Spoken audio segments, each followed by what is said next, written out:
First of all, many thanks to the organization of the Academy4Business Projects for thinking of me and sharing my knowledge regarding all that innovation methodologies. And now we are going to see another methodology that will help you to execute an idea and turn it into an entrepreneurial project.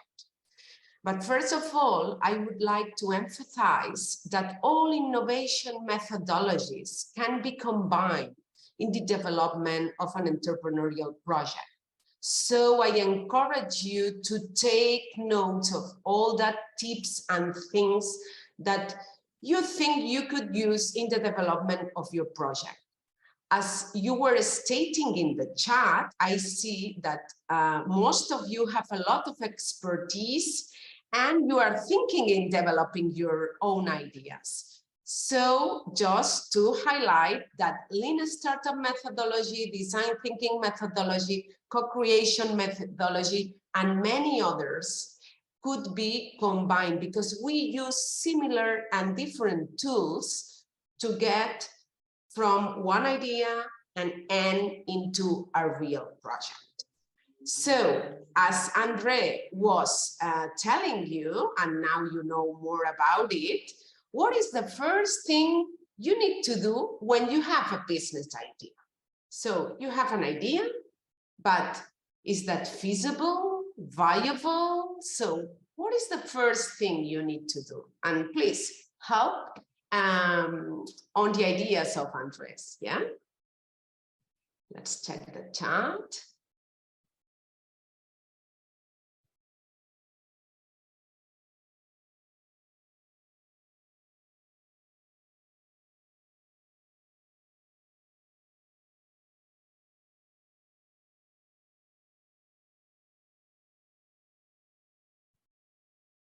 Potential customers, very good. If there's someone who will pay for my idea, very interesting, yeah, because sometimes you have your potential customers identified, but you don't know if they are willing to pay for that idea.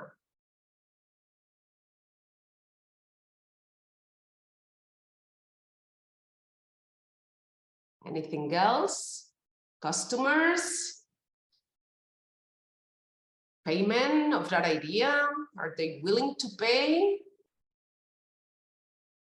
For what, I would say, yeah. Define and your customers, right? Okay, Andres, you did a really good job, yeah, because they know that first thing is about customers. Oh, here someone is talking about brand, very interesting, yeah? We are gonna cover that in that design thinking methodology. Okay, so let's gonna present the design thinking process. Yeah, the design thinking process has 3 different stages: inspiration, ideation, and implementation. In the inspiration stage, what we want is to understand the context. And in the context, we have people, potential customers, users, but also we have many other variables that could influence my business idea. For example, competitors, economy, technology trends, etc. Yeah, so we need to understand that context, people, the environment, and all that problems and needs related to the situation where I have my own idea. In the second stage, that is ideation, we need to define a solution regarding all that understanding of the context. Yeah, we have potential customers or users, and then we have problems or needs we want to solve. You had been practicing that with Andres in the understanding your potential customers through understanding the pains and gains. Yeah, so you have covered that part. And then the last one is the implementation. Yeah, we need to prototype, we need to shape in something tangible, that idea, that solution that you create. And we have to test if that is what potential customers want and if it's feasible and viable in the market. So when we have all that, we will be ready to define our business model and make our project real. Yeah. Let's gonna go a little bit deeper in each of the circles of this image.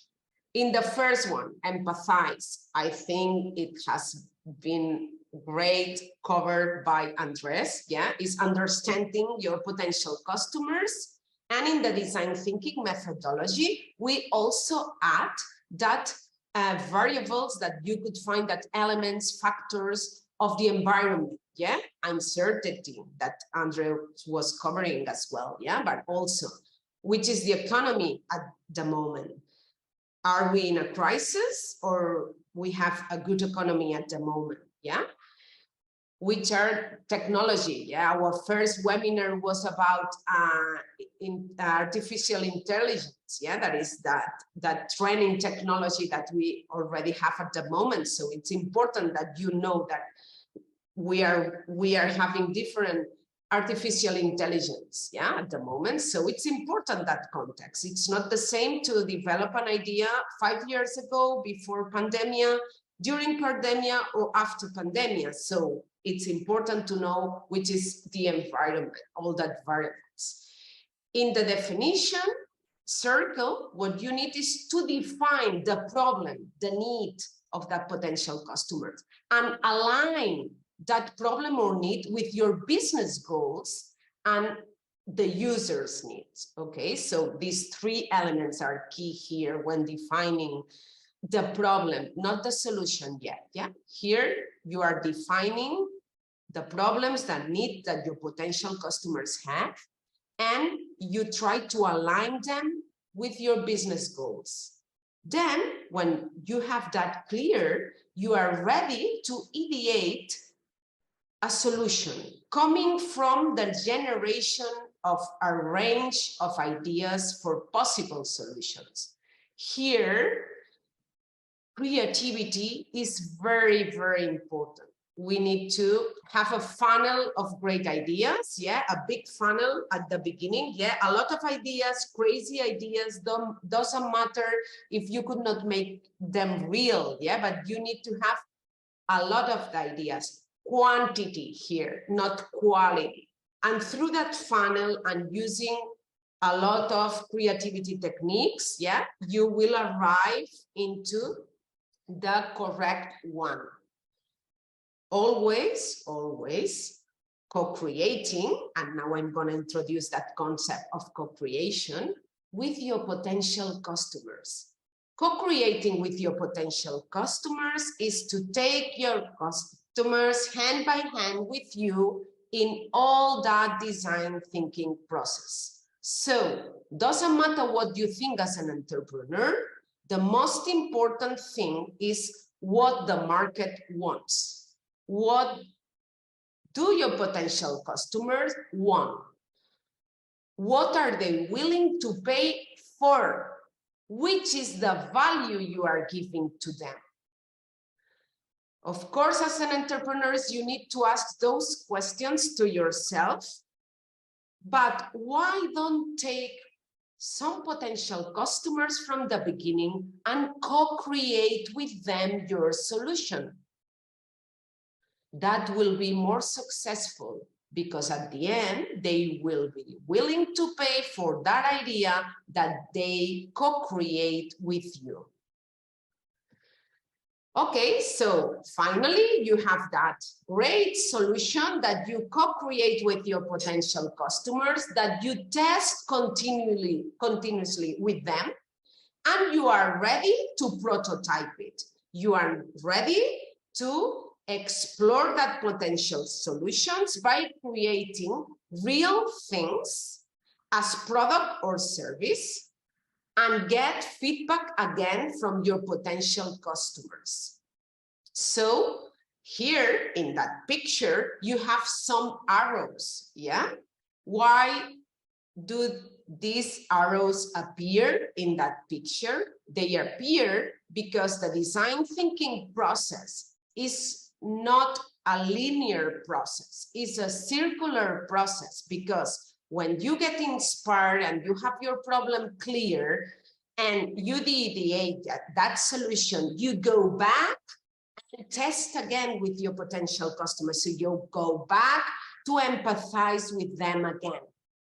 And then you redefine that solution to build a prototype, which you will test again with your potential customers. So you will go back at the beginning.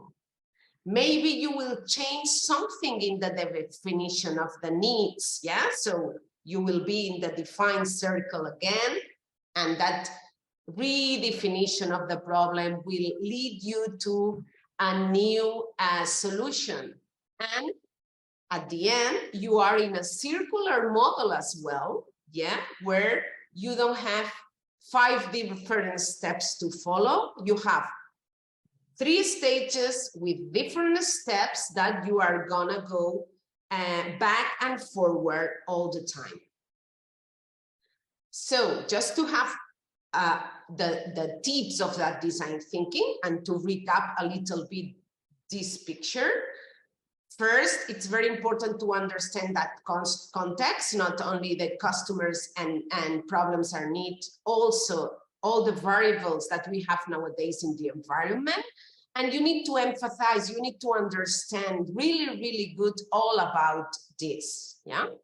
Then you will be ready to define a solution that we call the value proposition, as Andres was telling you.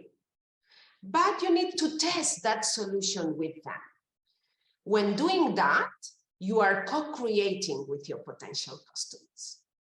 Then you will prototype, that is shaping your value proposition, and test it again, and test, make changes, test, make changes, get customer feedback, go again, back, forward, yeah? And this is the design thinking non-linear process. And at the end, what you want is to implement that value proposition in a real project. And here is where the tool of the business model canvas is very useful. When preparing this webinar with Andres and Camila, we agree that Andre will cover all that part about the customer, because I will continue with that other tool that is the business model canvas. I don't know if you are familiar or not with them. If you could please tell me in chat, or just tell me, yes, Marian, we know about that, just to go deeper in each block, or I will go slow.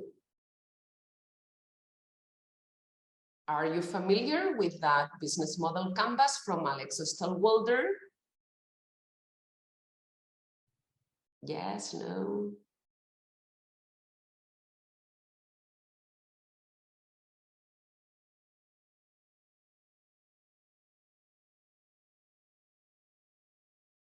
Okay, so we will continue.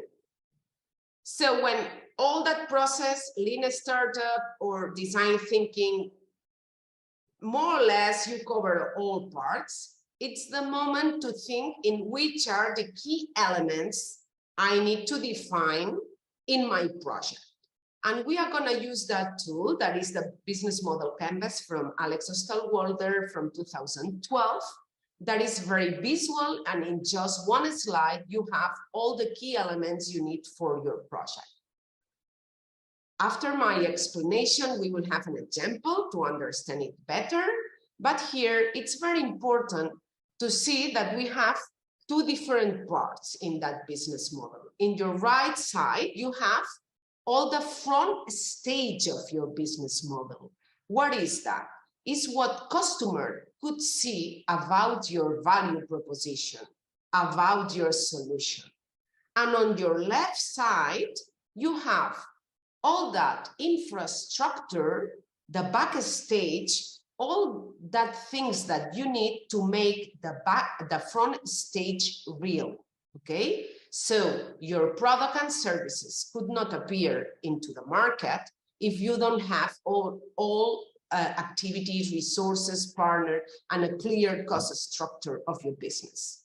Okay, and the business model canvas, to develop the business model canvas, is very important to follow the structure that you follow when you are asking questions in your project. Yes, so first thing you think about is, which are my potential customers? Do I have customers in that market? So you will have to define with some data, demographic, and lifestyle of your potential customers. Second one, you give to them a value proposition. You give to them a solution to cover their pains and gains. Yeah.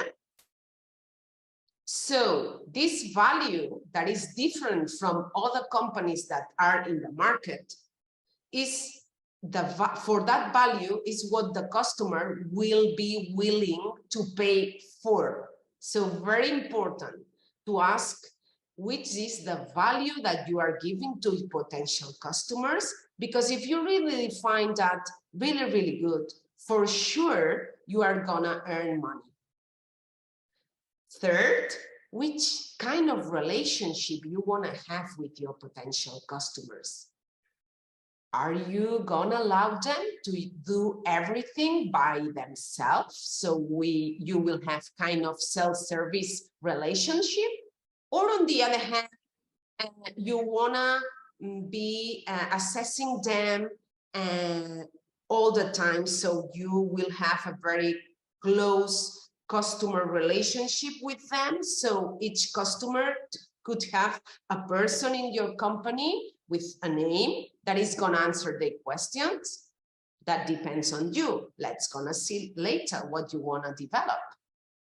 Fourth, which are the communication, sales, and distribution channels you want to establish to give that value proposition to your potential customers. So where your potential customers could buy your products or services, how you are providing them to potential customers. So later we are going to define all that channels. And with all that right side, we will come up with some revenue streams.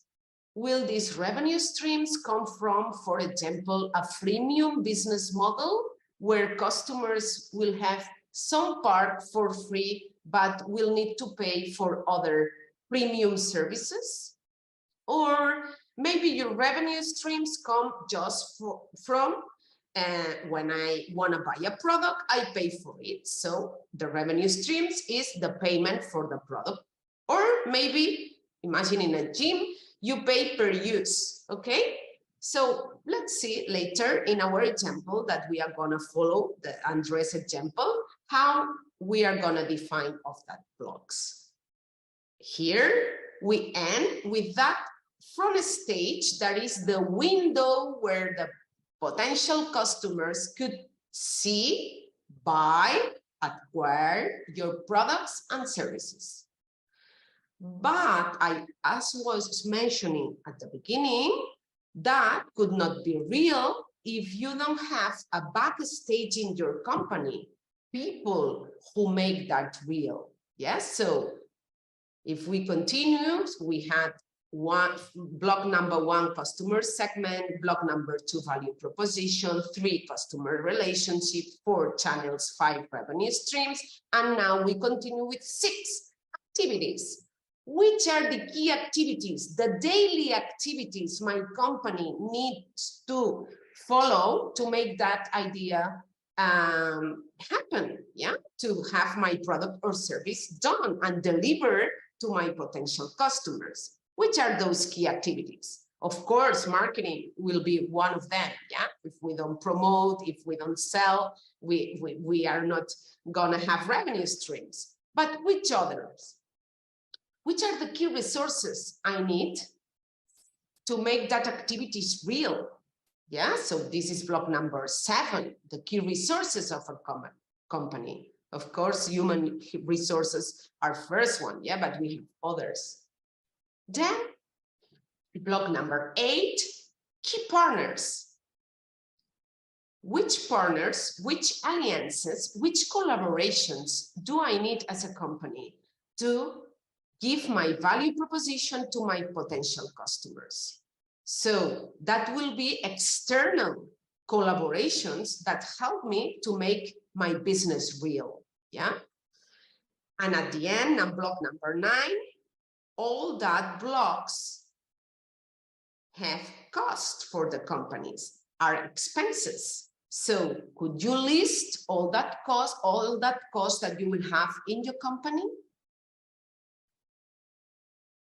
So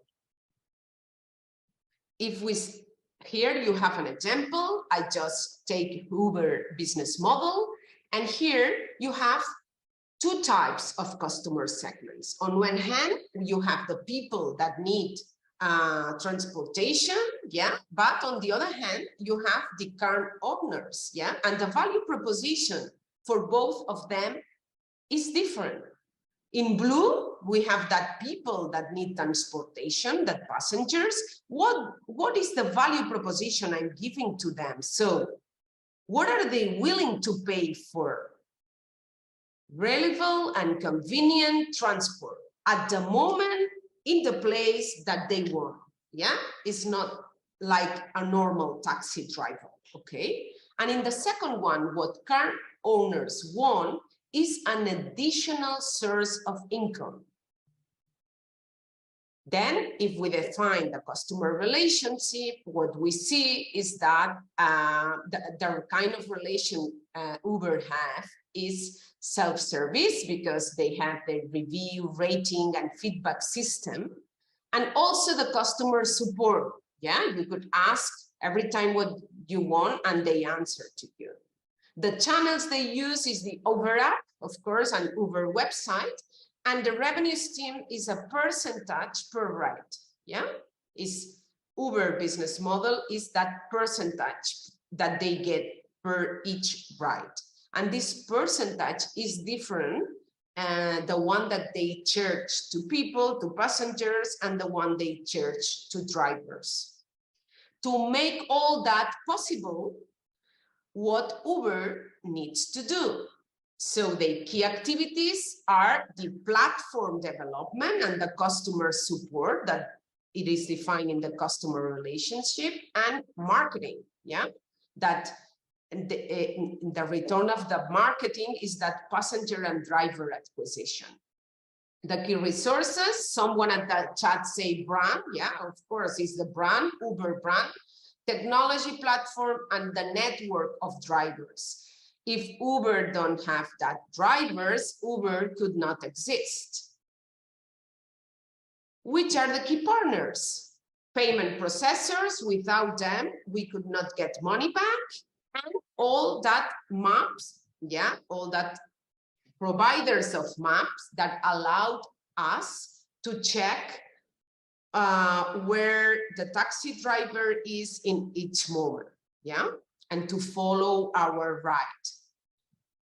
And the costs are that marketing, people, that are employees, and the development of the platform.